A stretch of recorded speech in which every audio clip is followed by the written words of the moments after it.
Assalamualaikum warahmatullahi wabarakatuh. Apa kabar teman-teman semuanya?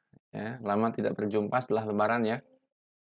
Baik, pada pertemuan kali ini, pada video kali ini kita akan membahas mengenai teknik dari kecerdasan buatan yang terakhir, yakni teknik learning ya. Pada pertemuan-pertemuan sebelumnya kita sudah membahas teknik searching, kemudian reasoning. Nah, dan kali ini kita membahas teknik yang keempat ya atau yang ketiga ya, teknik learning ya. Langsung saja kita lihat seperti apa. Nah, eee, sekarang kita lihat dulu apa definisi dari learning ini sendiri ya. Jadi learning itu merupakan suatu kemampuan belajar ya, kemampuan belajar yang dimiliki oleh komputer. Ya dari namanya udah jelas ya, learning itu artinya belajar. Nah, kalau yang searching kemarin itu kan kita melakukan proses pencarian ya, pencarian dari satu titik ke titik, goal state-nya gitu kan. Kemudian yang reasoning juga kemarin udah jelas sekali ya, eee, teknik untuk menarik kesimpulan dari sekumpulan fakta yang kita punya ya. Teknik untuk menarik kesimpulan dari suatu atau, dari kumpulan fakta yang kita miliki.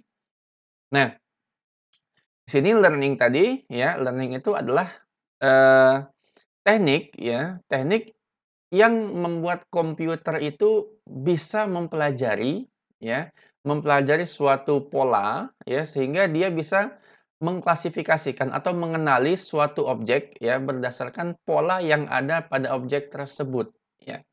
Jadi learning itu adalah, ya, teknik dalam AI gitu ya, yang memungkinkan sebuah komputer untuk belajar. Nah, ada keyword-nya di sini ya, belajar itu ya. Jadi komputer bisa mempelajari, ya.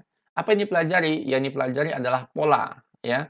Pola dari suatu objek atau pola dari suatu data, sehingga komputer nanti ya, komputer yang sudah belajar ini, dia menjadi pintar dan dia bisa mengenali objek lain yang serupa atau data lain yang serupa dengan, data atau objek yang pernah dia pelajari sebelumnya.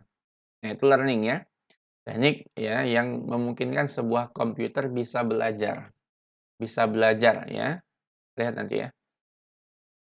Eee, nah, kemampuan komputer ya untuk mengenali suatu objek ini kita sebut dengan klasifikasi namanya ya, klasifikasi. Nah, apa itu klasifikasi nanti akan kita bahas, lebih lanjut ya. Tapi saya ingin menyampaikan dulu, beberapa hal ya, terkait dengan implementasi learning ini sendiri gitu ya. Nah, kalau misalkan kemarin teknik searching itu dipakai misalnya untuk mencari, step-step misalkan dalam, permainan, Rubik Cube misalnya ya, atau untuk mencari rute dari suatu kota ke kota lain menggunakan suatu peta gitu ya, searching. Kemudian kalau yang reasoning kemarin misalnya untuk ngambil keputusan, misalnya pengambilan keputusan, penerima beasiswa misalnya ya. Atau pengambilan keputusan untuk menentukan, suhu AC, ya misalkan suhu AC berdasarkan, suhu ruangan dan, kelembaban udara misalkan seperti itu. Ya atau kemarin juga kita bahas, misalkan untuk menentukan putaran mesin cuci ya berdasarkan berat pakaian dan intensitas kotoran dari baju yang mau dicuci itu ya. Itu dengan fuzzy kemarin ya, reasoning. Atau misalkan juga menentukan suatu penyakit, mendiagnosa suatu penyakit dari seseorang gitu ya, bisa menggunakan reasoning.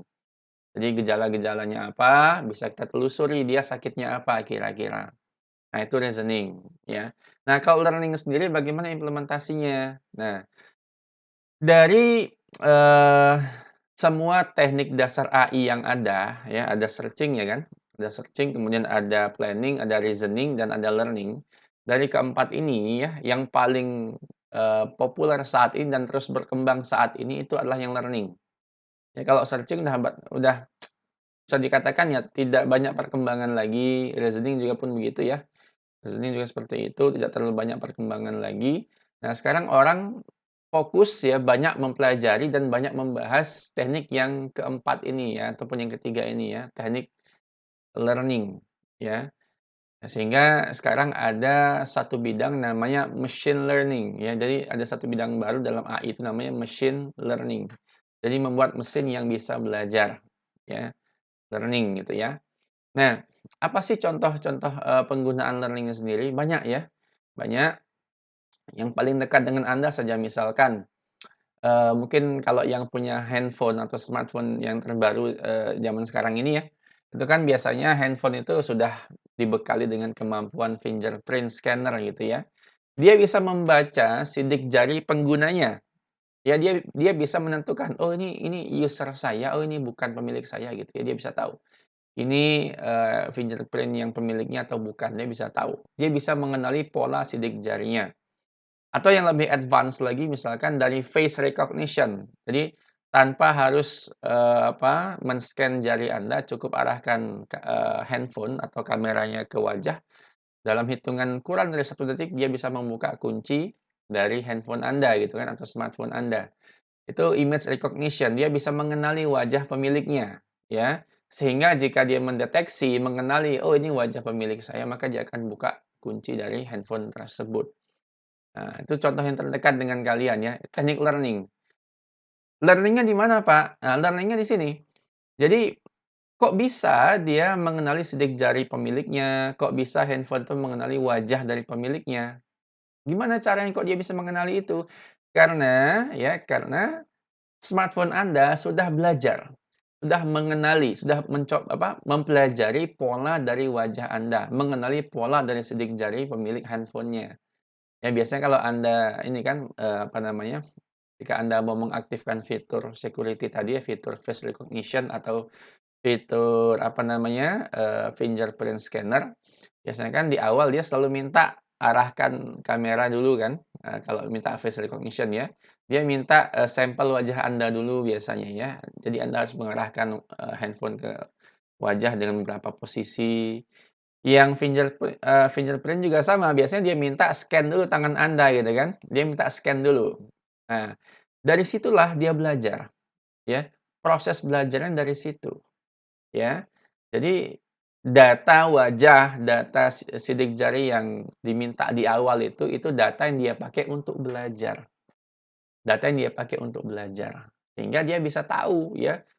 Jadi setelah dia punya data Anda, ada algoritma belajarnya di situ, dia pelajari, pola wajah dan pola sidik jari Anda, nah dia bisa tahu, "Oh ini, pola ini wajah si A, pola ini wajah si A," misalnya gitu ya. Kemudian juga misalkan Anda di handphone, punya aplikasi scanner misalnya ya, scanner ya. Handphone kan sekarang bisa dipakai untuk nyeken dokumen. Nah, sekarang, aplikasi scanner yang canggih itu ketika Anda scan, dia bisa men-translate ya, tulisan yang ada di dalam teks itu menjadi ya dokumen yang bisa diedit gitu ya. Dia bisa mengenali huruf-huruf, objek-objek, angka-angka yang ada di dokumen PDF Anda itu misalnya. Dia bisa ngenalin itu. Jadi dia bisa ngenalin ini huruf A, huruf B, huruf C, ini angka 1, 2, 3 itu ya. Nah itu juga merupakan, contoh implementasi dari teknik learning gitu ya. Jadi bisa tahu dia ini huruf apa gitu kan ketika Anda scan, nanti hasil scan tadi bisa di-convert menjadi teks ya, menjadi dokumen teks yang bisa diedit gitu kan. Artinya ketika Anda nyeken itu kan sebenarnya ketika di-scan itu, file itu kan dianggap sebagai gambar ya atau PDF sebetulnya, sebagai gambar atau PDF. Nah, gambar tadi itu dikonversi tulisan-tulisannya menjadi tulisan yang bisa diedit di komputer. Nah, dia mengenali dulu nih, ini huruf apa gitu ya. Atau kemudian misalkan Anda punya ini ya, yang biasa pakai Google Voice Assistant atau biasa pakai Siri ya, pengguna iPhone. Itu juga merupakan teknik dari learning, ya. Dia bisa mengenali pola suara manusia. Oh, kalau gelombang suaranya seperti ini, oh ini dia ngomong kata ini misalnya, atau huruf ini gitu. Oh, kalau gelombang suaranya seperti ini, oh dia mengucapkan huruf A misalnya. Kalau gelombang suaranya seperti ini, oh dia ngomong huruf U misalnya begitu. Kok dia bisa tahu? Kok komputer bisa tahu ini gelombang huruf ini, gelombang suara huruf ini? Karena komputer sudah belajar, dia sudah mempelajari pola suara manusia, ya. Dia sudah mempelajari pola suara manusia, sehingga ketika mendengar ucapan dari seseorang, Dia akan tangkap gelombang suaranya, dianalisis gelombang suara tadi, dicocokkan dengan, pola gelombang suara yang selama ini pernah dia pelajari, gitu, ya, itu. Atau mungkin yang pernah nonton YouTube ya, YouTube misalkan film bahasa bahasa Inggris misalnya atau bahasa asing lainnya, nah itu kan ada fitur, apa namanya, subtitle yang otomatis ya, ada itu, ya. Jadi YouTube men-generate secara otomatis, ya, men-generate secara otomatis, subtitle-nya, ya, dengan cara mengenali suara ucapan dari si, eee, apa, orang dalam film atau dalam video tersebut, itu bisa. Itu learning ya, ya. Contoh lainnya apalagi Pak? Banyak ya. Spam spam detection misalnya ya, di email kalian itu ya. Kalau Anda punya email ya, email misalkan Gmail atau ya atau email yang email server yang lainnya gitu ya. Itu kan sudah dibekali kemampuan untuk mendeteksi mana email yang sifatnya spam, sampah gitu ya, dan mana email yang memang email sebenarnya gitu ya, email yang penting gitu. Jadi dia bisa deteksi, "Oh ini spam, oh ini bukan spam," gitu kan. Dia bisa deteksi. Yang spam dia masukkan ke, folder spam biasanya atau junk gitu ya. Banyak sekali ya contoh dari, learning ini. Nah, kemudian, tadi yang saya katakan ya, kemampuan komputer untuk mengenalin suatu objek ini, nah ini kita sebut dengan klasifikasi. Jadi learning itu bisa dipakai untuk klasifikasi, membedakan ya, membedakan kelas. Oh ini objek A, ini objek B, objek C, itu namanya klasifikasi. Oh ini wajah si A, ini wajah si B, ini wajah si C, itu namanya klasifikasi. Nanti ada lagi namanya, ada prediksi ya, lain lagi nanti kalau prediksi ini ya. Kalau prediksi itu sifatnya seperti menebak angka ya, misalkan kira-kira besok berapa ya harga emas gitu kan, kira-kira besok berapa ya, kurs, rupiah dan dolar gitu ya. Nah itu prediksi namanya ya. Kira-kira nanti kalau saya lulus IPK-nya berapa ya? 3, berapa ya IPK saya? Nah itu prediksi namanya. Kita, menebak, memprediksi suatu nilai, menebak ya, memprediksi suatu nilai gitu. Nah. Nah nah, kita fokusnya di klasifikasi saja. Oke. Kemudian kita lihat di sini. Nah, ini model learning yang tadi saya katakan banyak ya. Jadi, misalkan tadi untuk mengenali wajah seseorang ya, bisa dipakai untuk mengenali jenis kendaraan, sidik jari, dan lain sebagainya, banyak sekali, ya. Jadi, bagaimana komputer bisa mengenali objek-objek yang ada, bisa mengenali data-data yang ada, ya karena dia mempelajari bentuk atau pola dari masing-masing objek tersebut, ya. Jadi komputer bisa mempelajari bentuk. Jadi yang dipelajari oleh komputer itu adalah pola atau bentuk ya. Pola atau bentuk dari masing-masing objek atau data tersebut gitu. Misal, wajah orang tuh kan tiap wajah tuh punya karakter ya, punya pola. Oh, matanya itu jarak antar matanya sekian, bentuk hidungnya itu seperti ini ya, hidungnya hidung seperti ini, bentuk mulutnya seperti ini gitu ya. Lebar mulutnya sekian, terus puncak dan atas bawahnya itu ya sekian gitu ya. Jadi ngenalin pola gitu ya. Kalau misalnya email spam, oh email spam itu polanya biasanya mengandung kata-kata misalkan selamat, congratulation, atau undian, ada kata-kata seperti itu ya. Atau biasanya kata-kata ancaman misalkan yang sifatnya itu mengancam biasanya itu email spam biasanya gitu ya. Nah itu. Jadi learning di sini ya, apa yang dipelajari oleh komputer, yang dipelajari adalah bentuk atau pola dari suatu objek atau data. Itu dia pelajari ya. Jadi ketika dia kenal suatu pola, maka dia bisa menentukan, "Oh, ini pola apa ya?" Gitu, objek apa gitu, ya.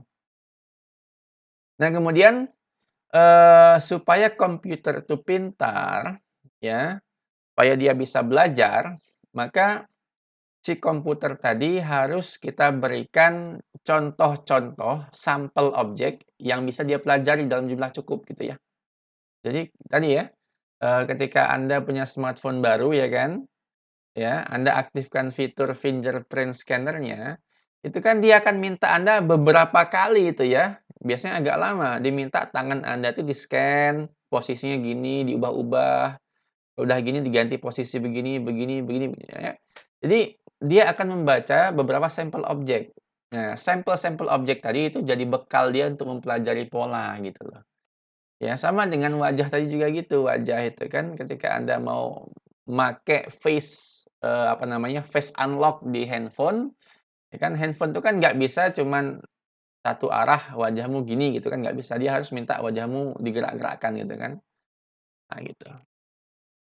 Jadi untuk bisa belajar, maka komputer membutuhkan sampel objek dalam jumlah yang cukup, ya. Komputer membutuhkan sampel objek atau sampel data gitu ya, sampel data dalam jumlah yang cukup. Ya sama halnya dengan tadi mendeteksi email spam dan yang bukan spam.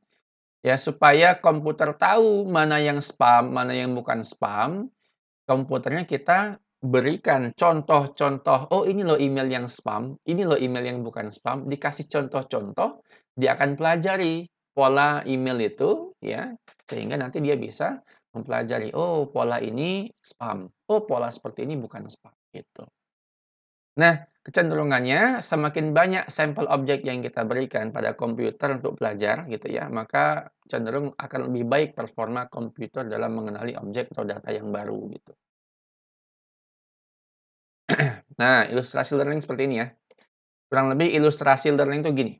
Ibarat anak kecil ya, anak balita lah gitu ya. Kalau bayi belum bisa ya. Balita itu kok Anda pernah berpikir nggak, gimana caranya Anda bisa membaca gitu ya? Anda SD bisa membaca gitu misalkan ya, Anda bisa membaca. Anda ingat nggak prosesnya bagaimana Anda bisa membaca? Apakah ujug-ujug lahir langsung bisa membaca gitu kan? Ujug-ujug lahir bisa tahu ini huruf A, B, C, ini angka 1, 2, 3, ya. Apakah begitu? Kan tidak kan? Tidak ada orang yang ujug-ujug lahir bisa membaca, nggak bisa. Bahkan untuk mengenali wajah orang tua pun, ya, seorang anak kecil, balita gitu perlu waktu gitu kan untuk membedakan, "Oh ini wajah ibu saya, ini wajah ayah saya," itu dia perlu waktu. Nah, ilustrasi learning pada sebuah komputer itu ibarat anak kecil yang kita mau ajari membaca. Anak kecil yang mau kita ajari membaca, butuh proses dan butuh sampel. Jadi misalkan Anda punya anak gitu ya, Anda mau ngajarin anak Anda, ini huruf A, huruf B, ini huruf C loh, ini huruf D loh, gitu kan. Nah, Anda harus ngasih contoh kan, ngasih contoh. Kalau A itu begini bentuknya, ya, apa, segi lancip ke atas ada garisnya itu huruf A. Kalau yang bulat itu huruf O misalnya, kalau yang lurus itu huruf I ya, kalau yang apa, melengkung itu huruf C misalnya. Anda harus kasih contoh gitu kan, dan contoh ini nggak bisa cuma sekali, ya harus diberikan berkali-kali. Hari ini diajari, besok diajari lagi, lusa diajari lagi, terus begitu. Dikenali ini huruf A, ini huruf B, besok diganti ini huruf C, ini huruf D, besok diganti lagi huruf dan sekiannya, ya, dan seterusnya. Nanti diulangi lagi, misalkan, oh huruf A agak lupa, diajar lagi huruf A tuh kayak gini loh, ya kan. Kalau dia salah misalkan, kita kasih contoh, misalkan kita kasih gambar huruf C misalnya, dia nyebutnya huruf O, salah gitu kan. Nah kalau salah, kita benarkan, kita perbaiki, salah, bukan huruf O, tapi ini huruf C, kan begitu. Ada revisi gitu kan, ada perbaikan gitu. Nah, ibarat seperti itu. Jadi, kita perlu menyiapkan sejumlah data, menyiapkan contoh-contoh. Jadi, kalau kita mau mengajari komputer, ya mengajari komputer untuk mengenali wajah kita misalnya, maka kita kasihkan dulu contoh sampel wajah kita pada komputer.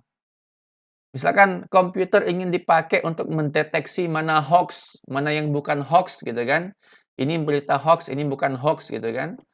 Gimana caranya supaya komputer tahu? Kasih contoh dulu.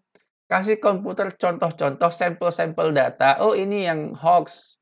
Ini contoh berita yang hoax, 1, 2, 3, bla bla bla bla gitu kan. Dan ini contoh yang bukan hoax. Kasih contoh, kasih sampel. 1, 2, 3 dan seterusnya. Nanti dia akan pelajari, oh ternyata kalau yang hoax itu bentuknya kayak gini ya, sering mengandung kata-kata seperti ini misalnya. Nah, itu. Ya sama kayak anak kecil tadi. Dia akan ngenalin pola, lama-lama dia akan paham. Ternyata kalau yang melengkung itu huruf C, Ternyata kalau yang bentuknya bulat itu huruf O, dia akan ingat itu, ingat polanya, ya. Nah, proses belajar itu ya, itu proses belajar namanya. Jadi butuh waktu yang lama. Sehingga nanti apa, ketika si anak sudah cukup ya, tadi ya, dia sudah memiliki kemampuan yang cukup, dirasa sudah mampu membedakan mana huruf A, B, C, dan seterusnya, kita tes gitu. Nah, kita tes dengan data yang lain. Ya, kita tes dengan data yang lain, ya. Yang serupa, dites lagi gitu loh, ya. Misalkan ambil tulisan dari buku, dilihatkan ini huruf apa. Kan huruf itu kan bentuknya bisa beda-beda ya, font-nya bisa beda-beda gitu kan, ya. Font Anda nulis tangan dengan font yang ada cetakan di buku kan berbeda-beda kan bentuknya. Nah, itu diujikan ke anak tadi. Sudah bisa ngenalin apa belum gitu kan, ya sudah bisa kenal apa belum. Nah, inilah contoh ilustrasi learning dalam komputer. Jadi si anak pertama membutuhkan, training namanya kita sebut dengan training gitu ya. Kita butuh, men-training, melatih komputer kita. Setelah dilatih dan dia mampu ya, dirasa cukup kemampuannya mengenali objek tadi, kita uji dengan data yang baru. Diuji untuk apa? Untuk mengevaluasi, apakah kemampuannya sudah cukup baik atau belum, gitu. Ya sama kayak Anda lah, kalau misalkan ujian itu kan suka ada tryout gitu kan. Nah, tryout itu kan untuk ngetes Anda ya, untuk nguji apakah Anda udah siap belum untuk dipakai di ujian nasional misalnya gitu ya. Kalau hasil tryout-nya masih belum bagus, ya harus belajar lagi, harus les lagi misalnya misalnya begitu. Ya, nanti habis les di-testing lagi, di-tryout lagi. Sudah siap belum untuk ujian nasional kan gitu misalnya. Nah itu. Ilustrasi learning seperti itu kurang lebih ya. Jadi ada yang namanya training data, data latih, ada yang namanya testing data, data uji. Data latih itu sampel, contoh-contoh data yang kita ajarkan pada si komputer, pada komputer tadi atau pada anak kecil ini gitu ya. Sedangkan data uji itu ibarat soal ujian, ya. Ibarat data baru yang harus dikenali oleh si komputer. Harus dikenali oleh si komputer, ya. Data baru, data yang belum pernah dia lihat sebelumnya. Data uji namanya atau testing data. Ini ilustrasi learning gitu ya. Nah, sehingga dari ilustrasi tadi kalau saya konversi menjadi sebuah skema, nah kurang lebih skema learning di dalam komputer ya, dalam, teknik learning sendiri seperti ini kurang lebih. Jadi, lihat ya, di awal ya, untuk ngajari komputer, untuk bisa mengajari komputer itu kita membutuhkan yang namanya training data ini ya, data latih, sampel data tadi. Sampel data yang jadi contoh itu di awal. Nah, data training ini akan dimasukkan ke algoritma learning di sini. Jadi, nanti jadi sebenarnya gini, algoritma learning itu ada banyak ya, banyak sekali, macam-macam, dari yang paling mudah sampai yang paling rumit gitu, banyak sekali. Nah, jadi di sini, data training yang kita kumpulkan ya, sampel-sampel yang mau kita ajarkan pada komputer dikumpulkan, lalu kita masukkan, kita proses dengan algoritma learning ini. Jadi algoritma learning ini gunanya dia fungsinya ngapain? Dia fungsinya adalah mempelajari pola-pola data dari training data yang kamu masukkan tadi. Jadi algoritma learning di sini dia mempelajari pola dari training data itu. Dia akan belajar di sini. Belajarnya sifatnya iteratif. Artinya iteratif itu berulang-ulang ya, berulang-ulang. Berulang-ulang. Ada tahapan, ada iterasinya. Sampai dia ya katakanlah dia selesai gitu ya. Sampai dia dirasa cukup belajarnya, kemudian nanti akan menghasilkan yang namanya learning model. Menghasilkan yang namanya learning model. Jadi dia menghasilkan suatu model, suatu apa namanya ya, kita nyebutnya model sih ya. Model ini adalah algoritma yang sudah diajari, ya. Algoritma yang sudah menempuh proses pelatihan, proses belajar tadi, ya. Ya ibarat anak kecil tadi, ya. Di awal dia belajar, ini kan dia belajar nih. Dikasih training data, dikasih contoh-contoh, dia belajar. Nah, setelah diajari, sekarang si anak udah menjadi suatu model, model yang siap pakai, siap uji. Nah, gitu, ya. Nah, Nanti learning model ini akan kita evaluasi kemampuannya dengan memasukkan kita berikan testing data, data uji. Kita uji model learning tadi kita uji dengan sekumpulan data baru. Jadi testing data ini adalah data-data baru yang kita pakai untuk menguji, mengevaluasi kemampuan dari model ini dalam mengenali pola data, ya. Nah, nanti apa output-nya kita catat gitu, benar nggak jawabannya gitu kan, benar nggak jawabannya gitu loh. Oke, itu skemanya. Nah, ini kalau saya konversi begini kurang lebih ya. Jadi di awal misalkan kita ingin membuat, aplikasi atau sistem yang bisa mengenali tulisan tangan manusia, ya. Bisa mengenali angka tulisan tangan manusia. Maka kalau kita ingin membuat seperti itu, maka di awal kita kumpulkan dulu training datanya, ya. Jadi supaya komputer bisa ngenalin tulisan tangan manusia, maka siapkan dulu training datanya, sampelnya siapkan dulu sampelnya gitu kan.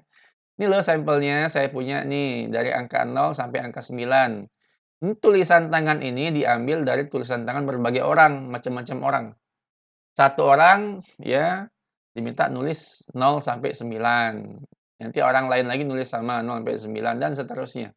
Dikumpulkan begitu ya. Ini kan terlihat nih, misalkan angka 2 aja, 2 kan beda-beda cara orang nulisnya kan. Ada yang duanya pakai lingkaran set gitu ya, 2 gitu. Ada yang 2 set set gitu kan. Nah, kan beda-beda nih, ini beda-beda. Nah, pola-pola ini yang harus dipelajari oleh komputer. Oh, kalau 2 itu polanya begini bentuknya, dia ngelengkung, terus ada garis di bawahnya, begitu.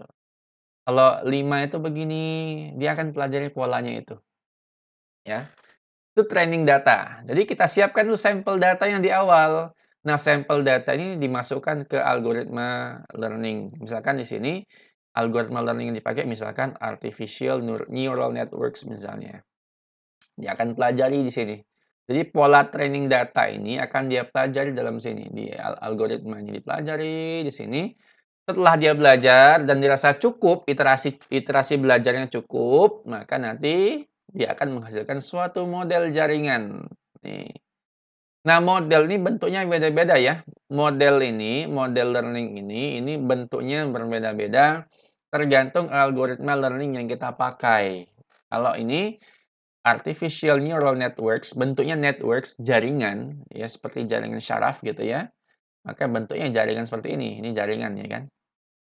Model hasil trainingnya atau hasil pelatihannya. Sekarang kita uji nih model ini, bisa nggak dia ngenalin data baru, misalkan kita siapkan nih, ini kita siapkan angka 2 ini angka 2 yang baru ya, yang tidak ada di dalam training data, ini data yang baru, ya data lain. Tulisan tangan yang lain, yang belum pernah dia pelajari di training data gitu. Kita masukkan ke sini. Kita cek, benar nggak jawabannya angka 2 gitu loh. Kalau kita masukkan angka 2 ternyata komputer mengenalinya angka 5 oh berarti kemampuan komputernya masih kurang bagus nih gitu kan. Banyak salahnya misalnya. Masukkan angka 2 kok yang keluar malah angka 3 gitu kan. Masukkan angka 7 kok yang dikenali sebagai angka 1 gitu kan.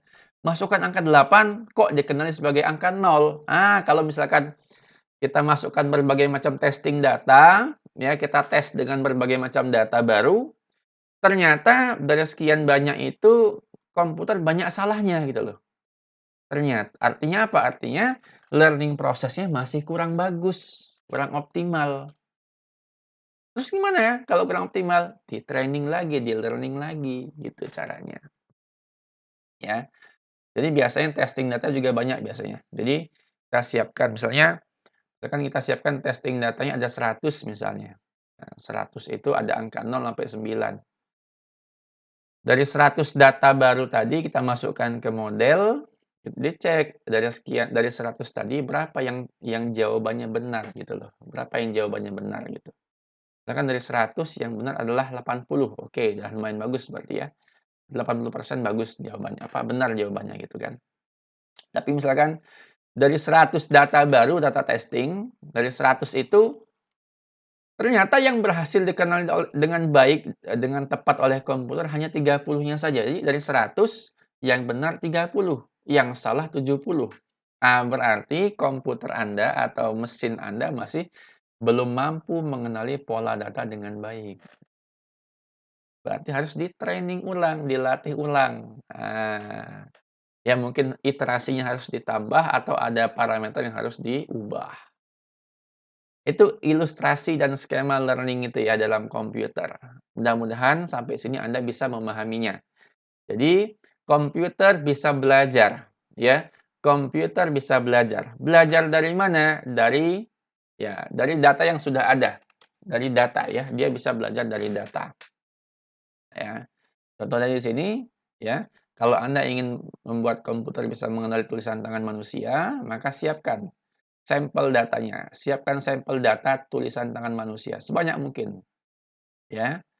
Supaya bervariasi, siapkan sampel tuh dari berbagai sumber. Misalkan kayak gini tulisan tangan ya kan, ya nulis banyak orang gitu loh, bukan cuma satu orang gitu. Dari training data, dilatih di sini, di learning proses, menghasilkan model. Model tadi kita uji dengan data uji atau testing data. Ingat ya, data uji ini sifatnya independen, artinya data uji ini adalah data yang berbeda dengan training data ini. Jadi dengan kata lain dia adalah data yang baru ya, yang belum pernah dipelajari oleh si komputer. Baik. Nah, sekarang kita lihat algoritma learning itu ada banyak ya. Nah, jadi agak cepat aja. Learning itu ada dua macam. Ada yang namanya supervised learning dan ada unsupervised learning. Supervised learning itu belajar dengan pengawasan.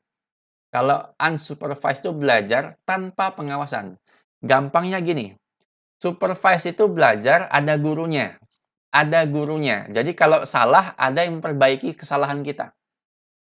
Ya, kalau Anda belajar membaca kan ada gurunya. Kalau Anda salah baca kan guru yang memperbaiki.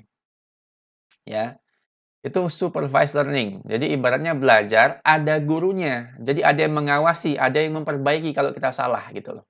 Ya. Nah, kalau unsupervised itu kebalikannya. Unsupervised learning itu belajar otodidak lah kalau bahasa kita ya. Belajar otodidak, belajar sendiri. Anda misalkan punya minat nih belajar, cari bukunya sendiri, cari YouTube-nya sendiri. Tapi apa resikonya? Resikonya kalau Anda salah nggak ada yang ngasih tahu gitu loh. Ya kan? Kalau Anda salah mungkin nggak ada yang ngasih tahu karena nggak ada yang ngawasin, nggak ada gurunya gitu loh. Nah, ya itu unsupervised learning gitu. Nah, kita fokusnya ke supervise saja di sini. Jadi, belajar yang ada gurunya. Jadi, kita menciptakan, komputer yang dia bisa belajar dengan pengawasan, gitu ya.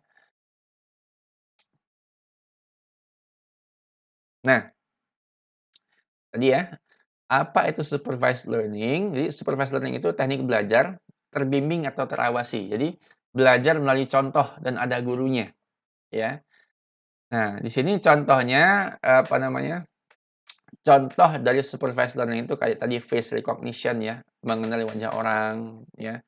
Kemudian misalkan memprediksi IPK, memprediksi suhu, atau misalnya tadi klasifikasi email spam atau bukan, itu supervised learning. Jadi kita punya data training dan data training itu apa istilahnya itu ada labelnya. Kita punya data nih, kita misalkan mau bikin, spam detection gitu kan. Kita punya data dikumpulkan ini contoh-contoh email spam. Nah, nanti setiap email tuh dikasih label, namanya label, dikasih tanda. Email yang ini spam. Email yang ini spam juga. Email ini bukan spam. Yang ini spam, ini bukan spam. Dikasih label, dikasih tanda. Itu berarti dia modelnya supervised learning gitu loh.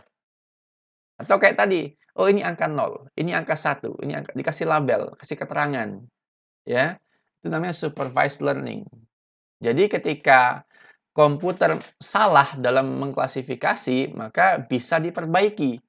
Kenapa? Karena ada pembandingnya. Contoh tadi ya, misalkan, eee, kita kasih input angka 3, ternyata komputer membacanya sebagai angka 5 misalnya, kan salah tuh, ya kan? Salah. Nah, kok tahu salah? Ya karena ada labelnya. Harusnya 3 itu kan harusnya 3 tapi kok jadi 5 itu kan salah, ya. Nah, karena salah bisa diperbaiki. Itu supervised learning. Jadi ketika komputer salah mengklasifikasi, maka bisa diperbaiki. Karena apa? Karena terawasi. Ada contoh, ada labelnya gitu ya. Ada labelnya, gitu. Itu supervised learning gitu ya. Jadi belajar terbimbing, ada contoh, ada labelnya ya. Nanti kita lihat ya. Nah, baik. Nah, sampai di sini tadi kita baru saja membahas gambaran umum tentang teknik learning dalam artificial intelligence. Nah, yang saya sampaikan tadi, teknik learning ada banyak ya, ada 2 sorry, pendekatannya ada 2, ada supervised learning, ada unsupervised learning ya. Nah, kita fokus pada supervised learning. Di sini, pada video ini kita akan membahas algoritma yang pertama ini nih, naive Bayes classifier. Ya, di sini kita akan belajar naive Bayes classifier. Jadi kita akan dari sekian algoritma ini kita akan belajar nomor 1 di video ini, ya. Baik. Nah, mudah-mudahan sampai di sini Anda bisa memahami ya, mudah-mudahan, semoga gitu ya. Insya Allah bisa ya, insya Allah bisa. Nah, sekarang kita akan belajar algoritma learning yang namanya naive Bayes classifier, atau biasa disingkat NB atau NBC ya, orang suka nyingkatnya ya. NB atau NBC ya, naive Bayes classifier. Ini termasuk algoritma learning yang ya cukup tua gitu ya, cukup tua dan cukup mudah untuk dipahami bagi pemula gitu ya, cukup mudah dipahami bagi pemula. Nah, kita lihat bagaimana algoritma ini. Nah, eee, kalau di contoh yang tadi ya, contoh pada slide-slide sebelum tadi kan saya memberi contoh algoritma learning namanya, artificial neural networks ya kan. Nah, tapi itu rumit loh ya, rumit, jadi kita nggak langsung ke situ. Nah, kita belajar yang gampang-gampang dulu. Di sini ada naive Bayes classifier namanya. Nah, naive Bayes classifier ini adalah teknik learning ya, yang didasarkan pada teori probabilitas. Yang pernah belajar, mungkin apa, di SMA mungkin materi tentang peluang gitu ya. Peluang itu, peluang. Misalnya, Anda punya koin, koin itu kan kalau dilempar, berapa peluang munculnya, angka gitu ya, munculnya sisi yang angka itu ya. Si angka itu dari koin itu berapa, berapa peluangnya gitu kan. Nah, peluangnya adalah 1/2 gitu kan, setengah, 1/2. Kenapa 1/2? Karena sisi ini ya, sisi apa, sisi yang ada angkanya kan cuma satu ya, 1/2, 2 itu karena 2 itu total ya, total dari sisi mata uang ada 2 gitu kan. Atau misalkan, berapa peluang kemunculan, eee, angka 1 pada dadu. Nah, kalau Anda pernah main ular tangga atau main monopoli ya, ada dadu gitu kan. Dadu kan bentuknya kubus ya, kubus ada 6 sisi, tiap sisi ada nilainya. Ya, tiap nilai itu berapa peluang kemunculannya, ya. Tiap nilai, tiap sisi itu berapa peluang kemunculannya. Itu adalah 1/6.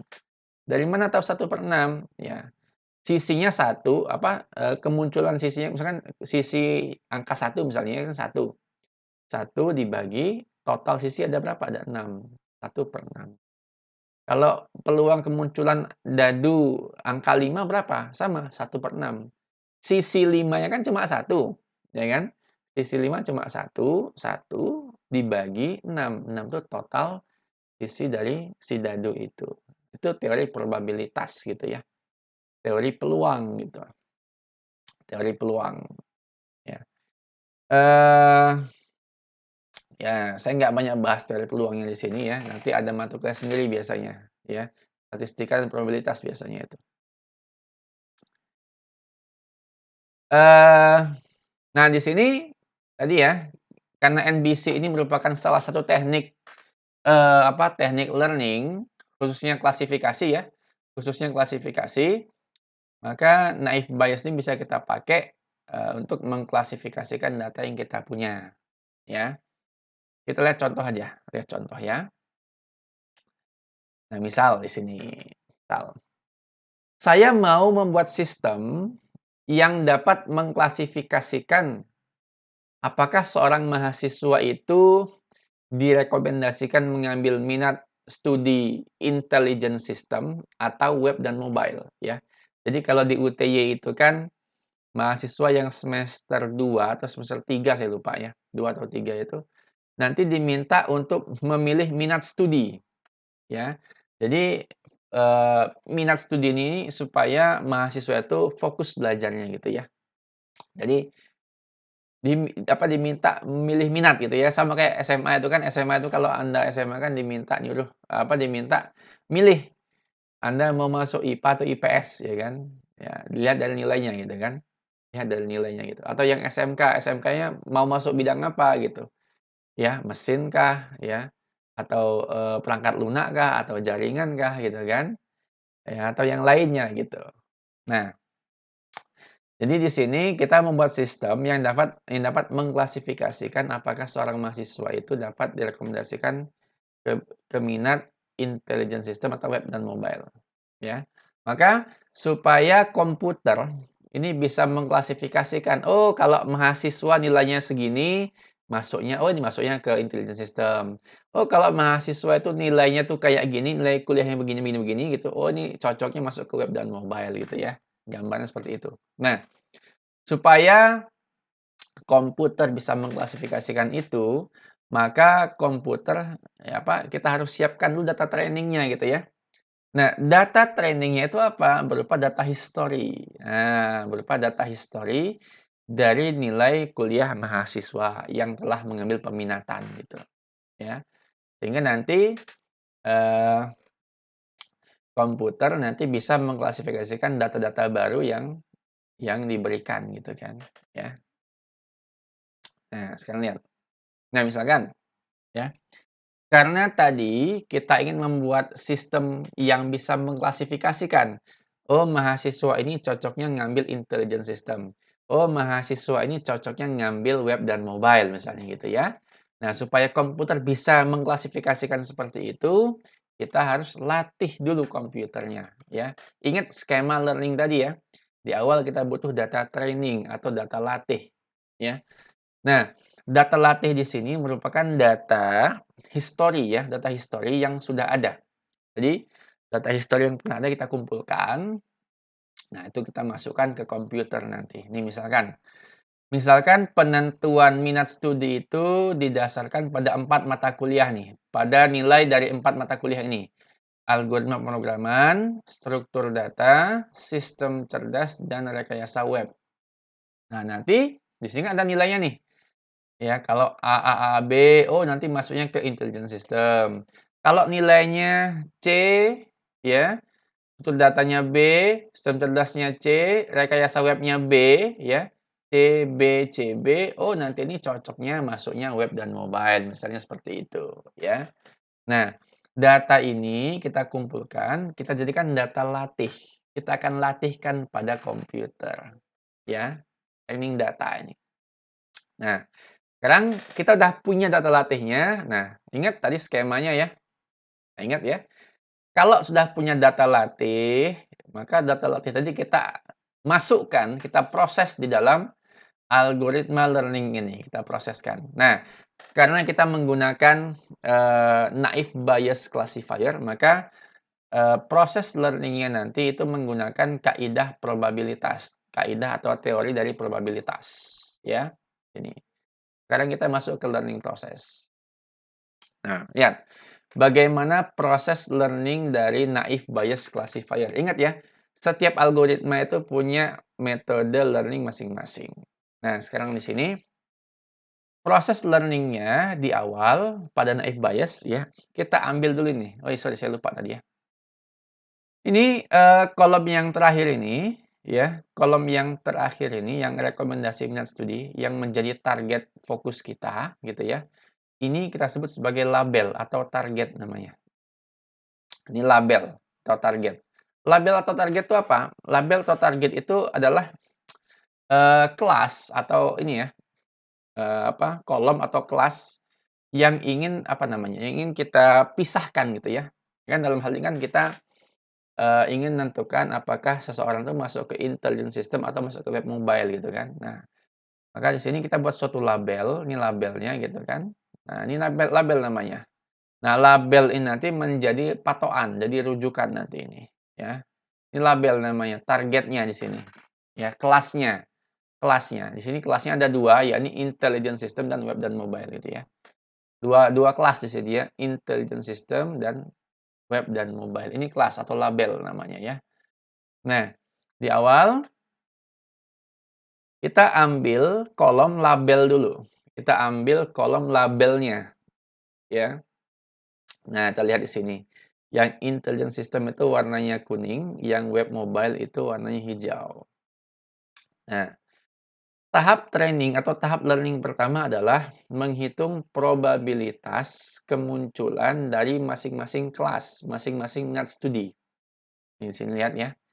PIS ini adalah probabilitas kemunculan dari intelligent system. Sini kan kita punya 11 data ya. Ada 11 baris di sini. Ada 11. Nah, dari 11 itu berapa kali intelligent system muncul? Kita hitung ya. 1, 2, 3, 4, 5, 6. Ada 6. Maka PIS atau probabilitas kemunculan IS itu ada 6 per 11. 6 dari 11 data. Nah, sebaliknya PWM, P dari web dan mobile, peluangnya ada 5 per 11. Ya, karena ada 5 data, 1, 2, 3, 4, 5. Ada 5 kemunculan web dan mobile dari 11 data totalnya. Ya, ini proses learning yang pertama. Jadi diambil kolom yang menjadi labelnya dulu. Ya, kolom yang menjadi labelnya. Ya, jadi karena di sini mau menentukan dia masuk intelligent system atau web mobile, maka yang jadi label adalah kolom yang minat studi gitu ya. Nah, kita bisa tulis begini ya. Jadi IS itu peluangnya 6/11, WM peluangnya 5/11. Nah, kemudian sekarang tadi kan kita punya berapa kolom tadi? Kita lihat lagi, coba. Ini kan ada 1, 2, 3, 4, 5 kolom ya. Kolom kelima adalah labelnya. Nah, yang 4 ini kita sebut dengan atribut ya. 1, 2, 3, 4 ini disebut dengan atribut ya. Atribut namanya. Nah, dari keempat atribut ini kita ambil satu persatu ya. Kita ambil satu persatu. Jadi setelah kita learning yang pertama ini dengan data kolom labelnya. Nah, tahap kedua kita ambil atribut yang pertama, yang algoritma pemrograman, kita sandingkan dengan minat tadi, dengan label tadi, kita sandingkan, kita pasangkan. Nah, sekarang lihat di sini. Di sini kita kembali menghitung probabilitas. Tetapi yang dihitung di sini probabilitas algoritma pemrograman terhadap kelas rekomendasi minat studinya.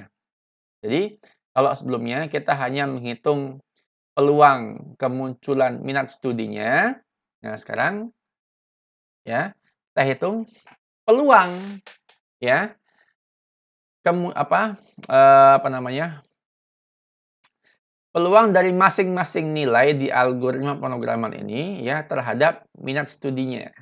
Nah, lihat di sini ya. Nih, P nih, AP sama dengan A garis IS. Ini artinya kita bacanya begini. Peluang atau probabilitas ya, nilai AP ini algoritma pemrograman yang mendapat A ya pada pada minat studi intelligent system. Jadi gampangnya begini. Ada berapa nilai A, ya, ada berapa nilai A, ya, dari mata kuliah algoritma pemrograman ini, ya, yang, apa namanya, terletak pada kelas intelligent system. Ada berapa kelas? Ada berapa data, ya. Kita lihat di sini. Fokus pada yang warna kuning ya, ini kuning ya. Nah, dari kelas intelligent system ini, ada berapa yang mendapatkan algoritma pemrograman A gitu ya. Ada berapa yang dapat nilai A di situ. Nih, ada 1, kemudian ini B nggak dihitung. Ada 2 ya. Karena ada 2 nilai alpro yang A untuk kelas intelligent system, maka di sini kita tulis 2/6. Artinya, peluang kemunculan A ya, peluang kemunculan nilai A pada minat studi intelligence system itu adalah 2/6. Ada 2 data dari 6, bukan per 11 ya. 2/6. 6 ini artinya banyaknya atau jumlah data yang menyatakan intelligence system, ya. 2/6. 6 itu ini ya, karena ada 6 yang ada 6 intelligence system yang muncul ya. Ini kan 1 ya, warna kuning ya. 1, 2, 3, 4, 5, 6. Jadi 2/6 gitu ya. Gampang gitu bacanya. Nih, yang kedua sama. Berapa peluang, ya ini peluang kemunculan nilai B pada minat intelligence system. Jadi ada berapa nilai B pada minat intelligence system itu? Ya, di sini kita lihat. Nih, yang intelligence system yang B ada berapa? Nih, ada 1, ya. Ini nggak dihitung ya, karena ini minatnya bukan intelligence system, ya. Ini B ada 1, B lagi ada 2, B lagi ada 3, B lagi ada 4. Ada 4, berarti 4/6, ya. Jadi kemunculan nilai ALPRO sama dengan B ya, kemunculan nilai ALPRO yang B untuk kelas intelligence system itu adalah 4/6. 4 dari 6 data intelligence system gitu. Nah, kalau yang C itu 0/6, kenapa? Karena nggak ada nilai C untuk intelligence system di sini. Yang D juga sama, 0/6, 0. Kenapa 0? Karena tidak ada nilai D yang muncul pada kelas intelligence system. Ya. Ini kita hitung probabilitasnya itu ya. Jadi atribut yang pertama dipasangkan dengan labelnya gitu. Nah, kemudian setelah yang IS-nya selesai, kita lakukan hal yang sama pada data web dan mobile. Sama nih. Pertama kita hitung nih, berapa peluang kemunculan algoritma pemrograman A ya pada data web dan mobile. Jadi berapa kali A ini muncul pada data web dan mobile? Kita lihat. Ini web dan mobile ya, kita fokus di sini. Ini B nggak dihitung, ini C nggak dihitung, nah ini ada 1. 1, kemudian ini nggak ada, berarti cuma 1. 1/5. Kenapa 5 kok bukan 6? 5 ini karena jumlah data web dan mobile ada 5 di sini. 1, 2, 3, 4, 5, ya kan? Jadi IS ada 6, WM ada 5 gitu loh. 1/5 artinya cuma ada 1 nilai A gitu ya. 1 kemunculan nilai A pada data web dan mobile. 1/5. Yang B berapa? Yang B kita hitung. Ini 1, ya. Kemudian 2, ada 2. Maka 2/5. Yang C berapa kali muncul pada web dan mobile? Lihat lagi. 2/5 juga ya C ini. 1, 2, 2/5. Yang D 0/5. Kosong karena nggak ada D di situ. Nah, ini proses learning tahap kedua, ya. Mudah-mudahan Anda paham ya. Jadi intinya cuma ngitung berapa peluang kemunculannya saja gitu ya. Dipasangkan dengan label dari bidang minatnya itu, dipasangkan seperti itu, teman-teman. Oke, mudah-mudahan bisa dipahami. Nah, berikutnya setelahnya selesai kita catat, masukkan ke tabel gitu ya. Masukkan ke tabel. Oh, sorry nggak kelihatan ini ya. Nah, nih. Nah, ini ya. Jadi rekomendasi minat studinya yang A itu ya, A peluang kemunculannya pada intelligence system itu adalah 2/6, minta dia 2/6. Kemudian A muncul pada WM itu 1/5. Yang B muncul pada IS 4/6. B muncul pada WM itu 2/5 dan seterusnya ya. Sama ya, bawahnya sama. Jadi kita masukkan dalam tabel seperti ini supaya mudah untuk dilihat nanti. Nah, next berikutnya, sekarang kita lanjut. Nah, kita ganti atributnya sekarang. Sekarang ke struktur data. Tadi kan algoritma pemrograman, sekarang struktur data. Ngapain? Sama. Sama dengan yang sebelumnya, sama persis. Jadi kita catat nih, yang struktur data yang dapat A pada kelas intelligence system itu ada berapa? Dihitung. Struktur data yang dapat A pada kelas intelligence system, pada IS ya. 1, 2, ini enggak, cuma 2, 2/6 berarti sama tadi. Yang dapat B ya, nilai B pada IS itu ada 4/6 ya. Ini 1, 2, 3, 4. 4 dari 6 data. 6 ini ingat ya, 6 ini adalah jumlah, kemunculan kelas IS-nya, ada 6. Nah, yang ini juga sama ya, ini juga sama.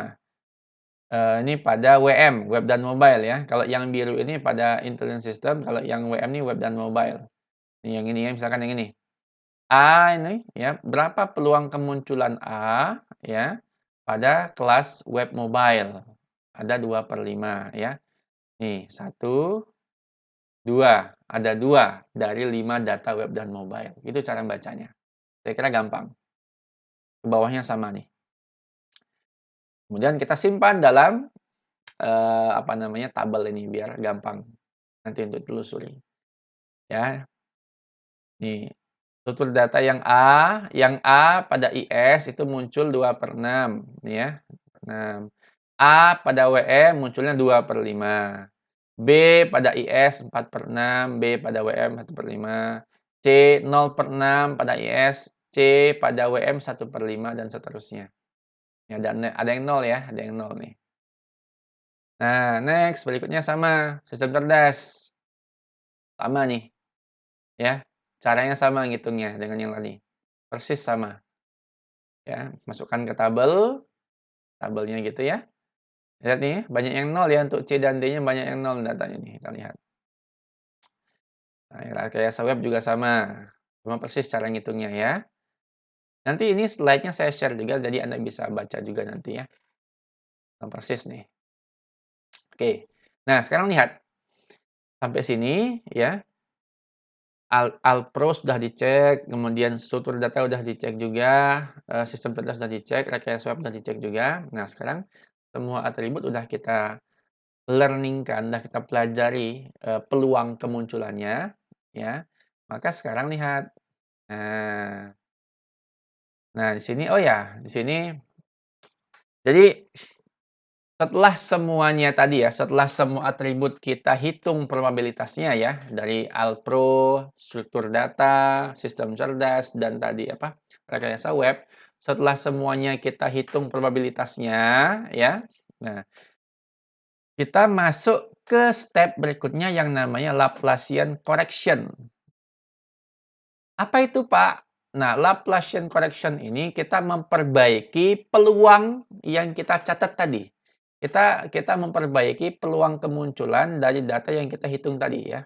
Kenapa? Kenapa harus dihitung Laplacian correction-nya? Karena begini, di sini kan ada data yang nol. Nih, ada yang nol nih, kayak gini nih. Kan nol nih, banyak nih ya. Ini juga sama nih. Nih, banyak yang nol juga kan? Banyak yang nol. Nah, nilai nol ini nanti, ini kalau misalkan tidak diperbaiki akan membuat masalah. Ya, masalahnya apa? Nanti di belakang itu, data itu akan dikalikan, dikali gitu kan. Nah, kalau perkaliannya dengan nol, ya otomatis menghasilkan nol. Nggak ada nilai apa-apa gitu loh. Ya, jadi dia akan merusak hasil klasifikasi. Maka nanti di sini perlu dilakukan Laplacian correction namanya. Jadi, setelah tadi kita menghitung semua probabilitas kemunculan dari tiap atribut, tiap data, tiap nilai itu ya, maka next step-nya adalah kita lakukan Laplacian correction. Caranya sangat mudah sekali, lihat di sini. Dari semua tabel yang kita dapatkan tadi, ya, dari semua tabel yang kita dapatkan tadi, dari tahap pertama sampai tahap terakhir tadi, nih, misalkan nih, dari tabel pertama tadi kan tabel rekomendasi minat studi. Itu kan yang IS 6/11, WM 5/11. Ini kita ubah dengan cara menambahkan 1. Kalau IS tadi 6, maka tambah jadi 7 di sini. Jadi 7. Yang WM tadinya 5, tambah jadi 1. Jadi 6. Ya, tambah 1 jadi 6. 5 jadi 6. Nah, pernya itu ya, penyebutnya ini 7 per yang tadinya 6/11 jadi 7/13. Ya, tadi yang tadinya 11 jadi 13. Loh, kok yang bawahnya nambah 2 Pak, nggak nambah 1? Iya. Kenapa? Karena total datanya nambah dong, ya kan? Ya kan? IS tambah 1, WM tambah 1 kan jadi 2. Nah, 2 tadi tambahkan pada penyebutnya, pada 11-nya itu. 11 tambah 2 jadi 13. Ya. Jadi bukan 7/12 tapi 7/13. Yang atas tambah 1, yang bawah ditambah sejumlah ini ya, apa namanya, sejumlah, eee, data yang ada di sini, ada 2 kan, tambah 2 gitu kan, tambah 2. Karena IS tambah 1, WM tambah 1 kan jadi 2 gitu kan. Yang bawah juga sama nih, ini dari tabel algoritma pemrograman tadi, nih lihat ya. IS ya, nilai A pada IS awalnya 2/6 ya, awalnya 2 nih, 2 tambah 1 jadi 3 ya. Nilai B pada IS tadinya 4 nih, 4/6 tadinya 4 tambah 1 jadi 5. Yang C pada IS tadinya 0 0 tambah 1 jadi 1. Yang D juga sama, tadinya 0 tambah 1 jadi 1. Loh kok penyebutnya jadi 10, Pak? Dari 6 kok jadi 10? Ya karena yang A nambah 1, B nambah 1, C nambah 1, D nambah 1. Jadi 4. Jadi 6 tadi tambah jadi 4, 10 jadinya. Gitu loh. Ya, jadi 3/10, 5/10 dan seterusnya. Yang WM juga sama teman-teman. A pada WM itu 1/5 tadinya. Ya, 1 ya, 1 di sini. Maka tambah 1 jadi 2. Ya. Yang B juga sama, B pada WM tadinya 2/5 ya, 2, tadinya 2 di sini, tambah 1 jadi 3. C juga sama, ya, D juga sama, yang tadinya 0 jadi 1. Nah, kok penyebutnya 9? Ya, tadinya 5, kok jadi 9? Kenapa? Ya karena tadi kan yang A ditambah 1, B tambah 1, C tambah 1, D tambah 1, jadi 4. 4 tambah 5, 9. Ya, paham ya? Ini namanya Laplacian correction. Dan ini harus kita lakukan pada semua tabel tabel peluang yang kita dapatkan tadi, ya. Ini minat studi sudah, Alpro sudah, kemudian lakukan juga nih ya, lakukan juga pada struktur data. Nih, tadi 2/6 jadi 3/10, tadi 2/5 jadi 3/9 gitu ya. Juga sama, sistem cerdas juga sama. Ya, tadi 2/6, 2-nya tambah 1 jadi 3. Tadi 4/6 jadi 5. Tadinya 0 jadi 1. Tadi 0 jadi 1 gitu kan. Penyebutnya jadi 10 dari mana? Karena tadi ya, yang A ini kan tambah 1, B nambah 1, C nambah 1, D nambah 1 kan ada 4. Jadi tambah 4 di sini ya. Oke itu ya, caranya sama nih. Nah, setelah dari Laplacian correction barulah kita mendapatkan knowledge atau hasil.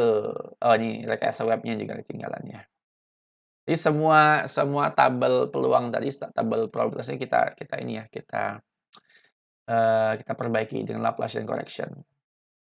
Nah, setelah selesai, nah baru kita mendapatkan model hasil learning-nya atau kita nyebut dengan knowledge ya.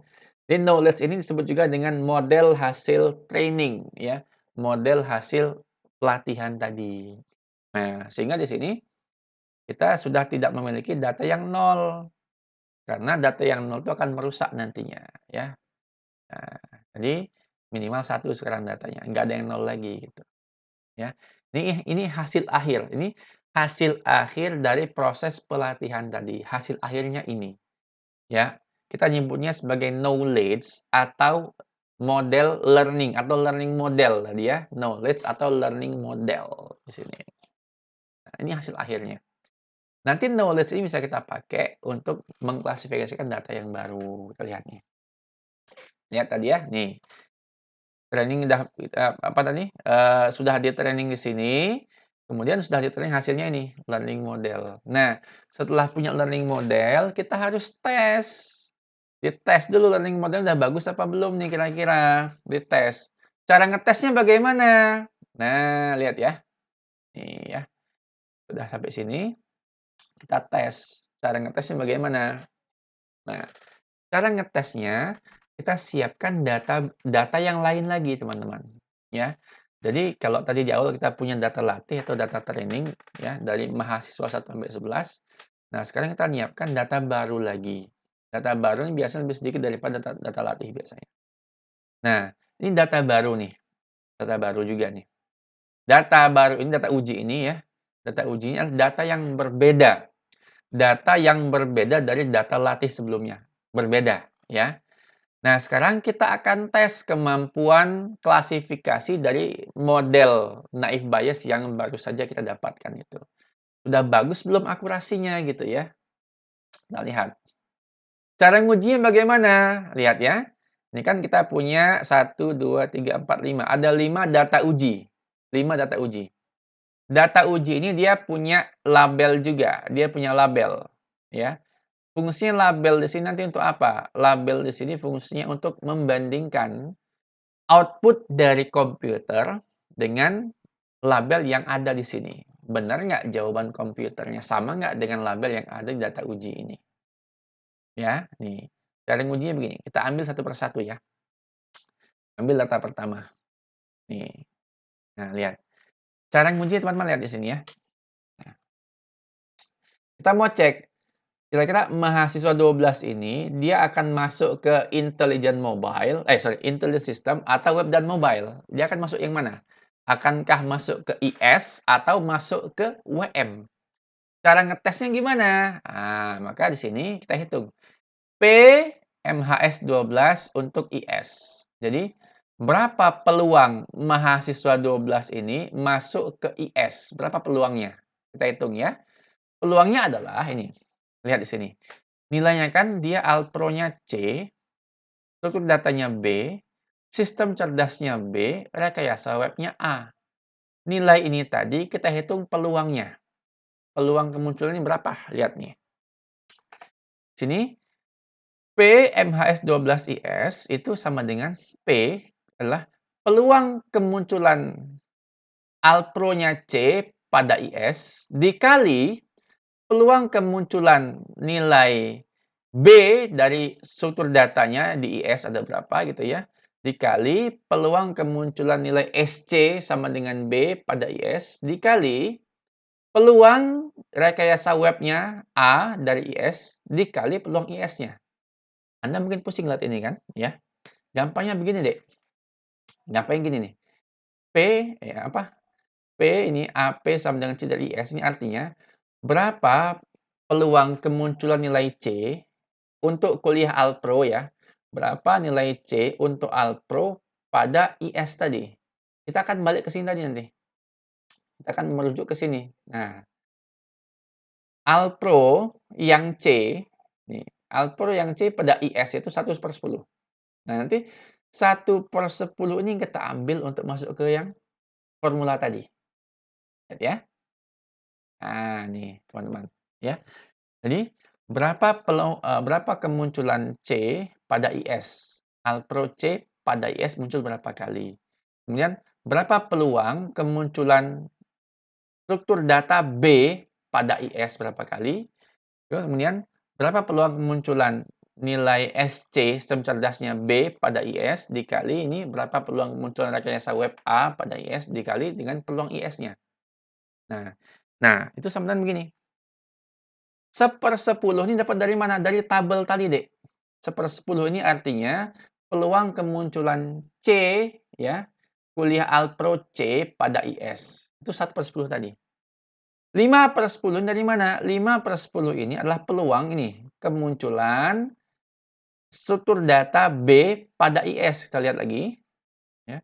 Struktur data, nih, struktur data yang nilainya B pada IS itu adalah 5/10. 5/10. Maka letakkan di sini tadi 5/10 teman-teman. Ya, 5/10 di sini. SC, B pada IS, ya, sistem cerdas B pada IS itu munculnya 5/10 juga. Kemudian rekayasa web yang A pada IS itu ada 4/10. Nah, kemudian peluang IS itu sendiri adalah 7/13. Peluang IS itu yang mana, Pak? Yang ini nih. Ini ya. Nih. Ya. Peluang IS, probabilitas IS itu ada berapa tadi? 7/13 ya kan? 7/13. Udah masukkan semua ke sini, gampang kok. Nah, nih tinggal dikalikan saja, ya. Kalikan saja, hasilnya 0,005385. Dikalikan saja, ya. Artinya peluang mahasiswa 12 ini masuk ke IS, peluangnya adalah 0,005, ya. Jadi peluang mahasiswa 12 masuk ke IS itu 0,005 peluangnya gitu. Ya 5/100 gitu ya. Nah, kemudian selanjutnya dengan cara yang sama, kita hitung berapa peluang mahasiswa 12 ini masuk ke WM. Caranya sama. Nah, tinggal nanti diganti di sini, ya. Berapa peluang Alpro C pada WM? Nanti merujuknya ke tabel knowledge tadi, ya. C pada WM itu berapa kali munculnya? Ya, B, ya, nilai B pada struktur data untuk web dan mobile itu berapa kali munculnya? Lihat di tabel yang tadi, yang knowledge tadi, ya. Sama caranya, nanti dapat nih.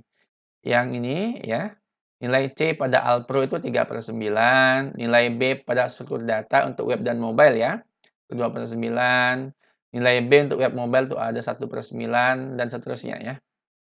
Nih, kalikan.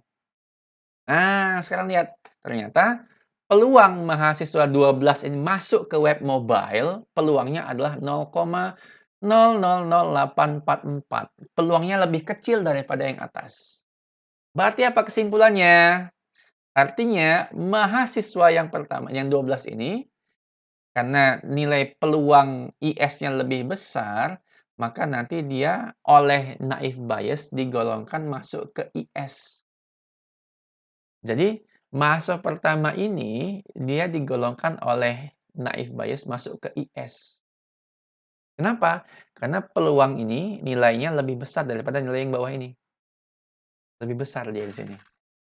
Nah, terlihat di sini ya. Pada label, dia bilang, anak mahasiswa 12 ini itu masuknya ke web dan mobile. Tapi ternyata, ya jawaban naif bias berbeda. Naif bias bilang, mahasiswa 12 ini cocoknya masuk ke intelligent system. Nih, karena peluangnya lebih besar di situ. Ah, ternyata pada data pertama, naif bias saya salah ya. Naif bias salah mengklasifikasikan data. Nah, catat ya, catat. Sekarang next. Nah, masuk ke data mahasiswa yang berikutnya, mahasiswa 13 ya. Dengan cara yang sama, pertama hitung dulu peluang mahasiswa 13 masuk ke IS. Dihitung ya. Berapa kemunculan nilai B untuk Alpro pada IS, dihitung juga berapa kemunculan nilai C ya untuk kuliah SD pada IS, berapa kemunculan nilai B pada kuliah SC pada IS dan seterusnya. RW nilai B pada RW pada IS berapa dan peluang IS sendiri berapa gitu ya. Nah, nilai ini sekali lagi nilai ini merujuk pada knowledge tadi, pada tabel knowledge yang saya tampilkan sebelumnya tadi, ya. 5/10. Ini 5/10 dapat dari mana, Pak? Nih, dari tabel tadi ya. Nilai B pada IS itu adalah 5/10. Nih, lihat lagi ya kalau yang bingung ya. Nih, Alpro, tadi kan Alpro ya. Alpro yang nilai B itu adalah 5/10 ya pada IS. Kalau UM-nya 3/9 ya, kalau IS 5/10. Tuh ya. Nah, hitung ya. 10 dikalikan, dapat hasilnya ini. Ini juga, sorry. Ya, dapat 0,005385 untuk, IS-nya, peluang IS-nya. Kemudian untuk peluang WM-nya kita hitung juga sama, ya. Kemunculan Alpro B pada WM, kemunculan, SD, C pada WM, dan seterusnya. Nah, sekali lagi ini nilainya diambil dari tabel knowledge tadi, teman-teman ya. 3/9, 2/9, dan seterusnya. Dapatlah nilai 0,001689. Lihat di sini. Peluang IS ternyata lebih besar. Peluang IS lebih besar daripada peluang web mobile. Maka naif bias akan menggolongkan, mengklasifikasikan mahasiswa 13 ini masuk ke intelligent system atau IS. Masuk IS dia. Karena lebih besar nilainya. Nah, dengan cara yang sama bisa Anda lakukan untuk masuk ke 14 ya. Peluang IS-nya 0,085, 0058 sorry. Kemudian, peluang WM-nya adalah 0,002532, lihat di sini. Nih, ini kan lebih besar ya. Maka mahasiswa 14 digolongkan masuk ke IS. karena lebih besar skornya di sini. Nah, lihat nih ya, bener ya. Jadi jawaban naif bias, ini kan jawabannya kan IS nih, itu sama dengan label. Berarti tebakannya benar ya. Tebakannya benar. Prediksi si NBC benar gitu. Ini juga sama. Nah, untuk mahasiswa ke-15, naif bias mengklasifikasikannya masuk ke WM. Kenapa WM? Karena nilai probabilitas WM lebih besar daripada nilai probabilitas pada IS.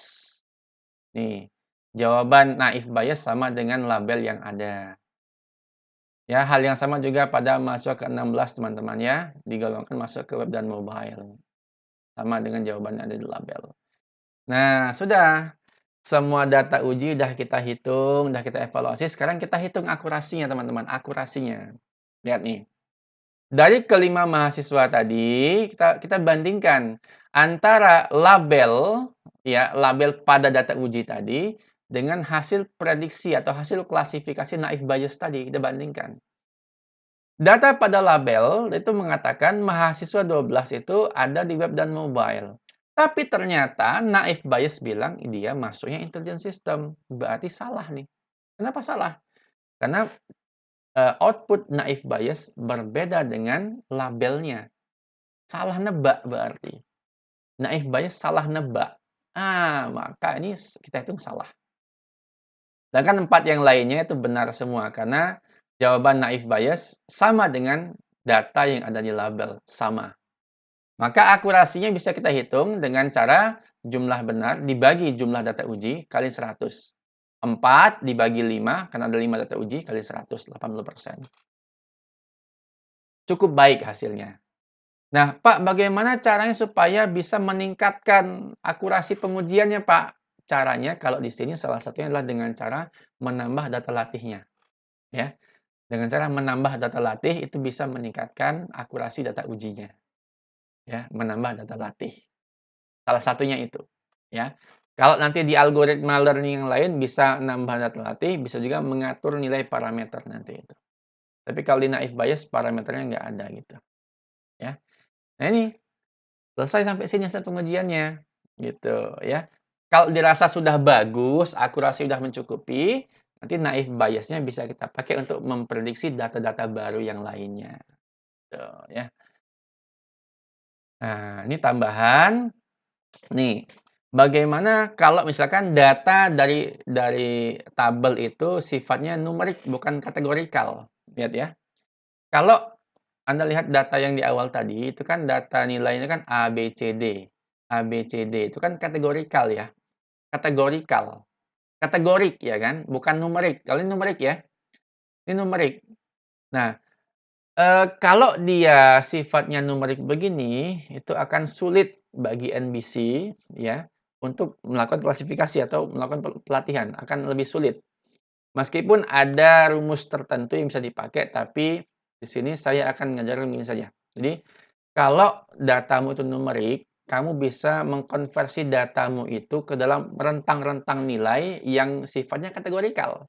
Misal begini, ini kan nilainya nih bukan A, B, C, D kan, nilai angka yang ditampilkan di sini. Nah, maka Anda bisa buat seperti ini, Dek. Anda bisa buat aturan begini. Kalau nilainya 81 sampai 100, nilainya A. Kalau nilai 61 sampai 80 itu masuk nilai B.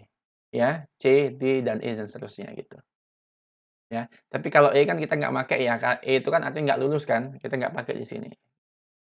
Sampai D aja misalnya. Ya udah, nanti data tadi bisa Anda konversikan dengan aturan ini. Misalkan begini, oh 85 berarti ini A, 82 oh ini A, 90 oh ini A juga, 77 oh ini B masuknya gitu.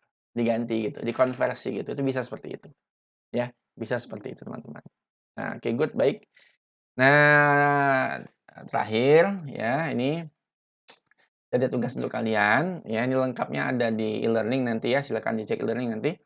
Nah, di sini saya punya 5 data mahasiswa, yang mana 5 data ini kita belum tahu minat studinya apa. Kita belum tahu nih. Nah, coba nanti Anda di rumah, coba ya, eee, masing-masing mahasiswa ini coba Anda tentukan minat studinya apa menggunakan naif bias classifier. Data latihnya gunakan data latih yang ada di slide yang awal tadi ya. Oke, Itu teman-teman ya. Nah, mudah-mudahan materi ini bisa Anda pahami. Kalau ada kekurangan dari cara penyampaian saya mohon maaf ya. Nanti diskusi bisa kita lakukan di kelas di Zoom atau di grup WA ya. Thank you teman-teman semuanya. Saya akhiri. Assalamualaikum warahmatullahi wabarakatuh.